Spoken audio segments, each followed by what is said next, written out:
Pejabat itu memang disumpah untuk memutuskan sesuatu yang berguna buat rakyat kan. Banyak pejabat nggak ngerti tugas lu apa di negara ini. Saya bilang tugas kamu mengadministrasi keadilan sosial. Banyak kontrak di BUMN yang sangat merugikan BUMN juga, termasuk Pertamina. Kalau Pak Ahok menyatakan itu, saya mengucapkan terima kasih. Tolong direview yang ada di Pertamina. Seperti saya juga mereview keseluruhan BUMN. Itu yang kita lakukan, transparansi dan bisnis proses. Tapi saya cuma mau ingatkan tadi yang statement gini, kalau kita tidak mengembangkan ekosistem industri modern, kita tidak melakukan R&D, investasi, akhirnya apa?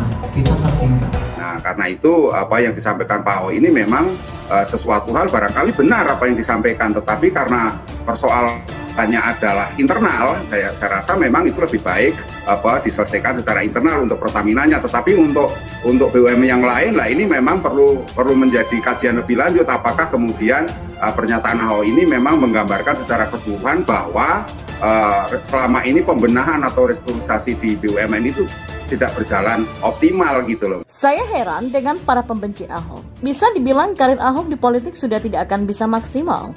Pernah terkena tuntutan 5 tahun penjara, membuat dia sulit untuk diangkat menjadi menteri sekalipun, apalagi sebagai presiden. Makin tidak mungkin. Tapi Ahok masih saja diserang dari 4 penjuru mata angin ketika membongkar kontrak-kontrak janggal di Pertamina. Arya Sinulinga sebagai pengusung Anies pada 2017 bersama Kadrun menyerang Ahok. Kadrun didukung buzzer Balai Kota dan mungkin buzzer MUI jika sudah beroperasi. Dan tidak cukup sampai di situ, pendukung Erick Thohir ini ikut menghajar Ahok dengan jurus mabok. Lalu ada PA 212 yang setiap tahun merayakan Hari Ahok. Bisa dibilang banyak sekali orang yang membenci tapi rindu terhadap Ahok. Kendati demikian, nama Ahok masih saja bersinar. Publik masih percaya bahwa Ahok adalah orang yang bisa diandalkan, termasuk sebagai komisaris di Pertamina. Dan inilah yang membuat para pembenci Ahok masih saja kepanasan hingga saat ini.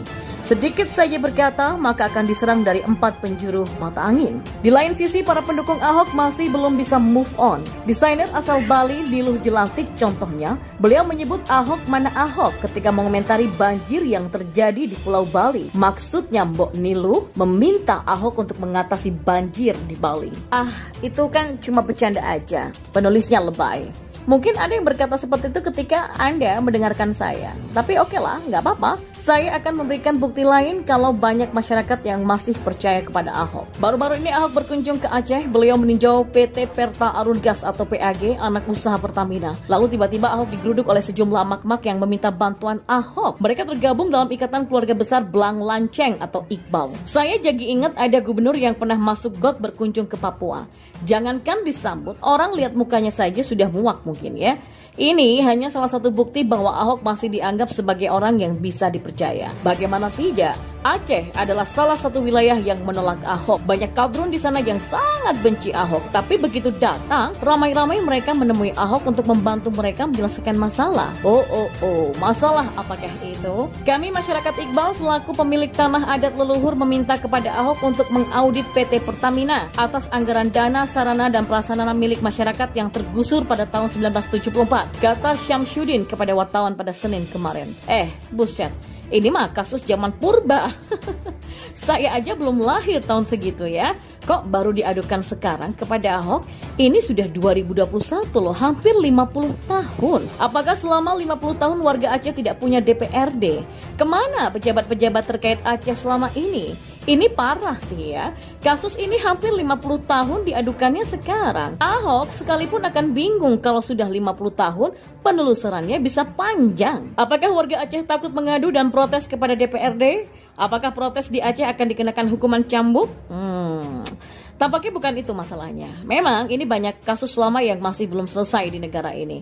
Masalah-masalah yang timbul pada era Soeharto yang dirasakan anak bangsa ini sampai sekarang ini ya efeknya. Untung ada Jokowi. Jadi kadrun bisa menyalahkan Jokowi ketika timbul persoalan yang disebabkan kebijakan-kebijakan pada era Soeharto dan presiden sebelumnya. Terima kasih Jokowi. Syamsuddin meminta Ahok untuk menyelesaikan hak-hak masyarakat tergusur saat tanah mereka diambil oleh negara. untuk dibangun PT Arun NGL yang kini berganti menjadi PT Perta Arun Gas atau PAG, anak perusahaan dari PT Pertamina Persero. Dan bullshitnya lagi, emang Ahok penyihir yang bim salah bim bisa menyelesaikan masalah yang sudah tahunan. Ini bukan tahunan, puluhan tahun, bahkan nama perusahaan saja sudah berganti. Bagi saya, ini adalah bukti, this is the proof, kalau masyarakat Aceh menaruh ekspektasi yang begitu tinggi terhadap Ahok. Tapi sayang, seribu sayang, Ahok ke Aceh dengan jadwal yang begitu padat hanya 4 jam. Sekretaris PT PAG Hatim Ilwan dan konferensi pers di Lok Sumawe menyebutkan Ahok datang dengan agenda yang padat, yaitu sekitar 4 jam di Lok Sumawe. Sedihnya lagi, soal aset PT PAG ternyata sekarang jadi wewenang Lembaga Manajemen Aset Negara atau LMAN, sehingga tidak ada kaitannya dengan PT PAG. Inilah akibat masalah lama yang dibiarkan berlarut-larut. Ya gimana, setiap ada orang-orang baik yang mau membereskan masalah fundamental bangsa ini, selalu saja diserang dari 4 penjuru mata angin. Tahukah kalian, Ahok menggebrak konglomerat akhlak tersedak. Ahok, dia seperti menteri, sinarnya memancar seketika bukan karena pansos, apalagi ambisi pribadi demi mengejar popularitas semata. Semangat ugari dan prinsip altruistik yang melekat dalam jiwa mendorong dirinya untuk selalu berusaha menebarkan kebaikan pada sesama. Dia nggak seperti pahlawan kesiangan, no, yang menghiasi mulutnya seolah-olah orang paling religius.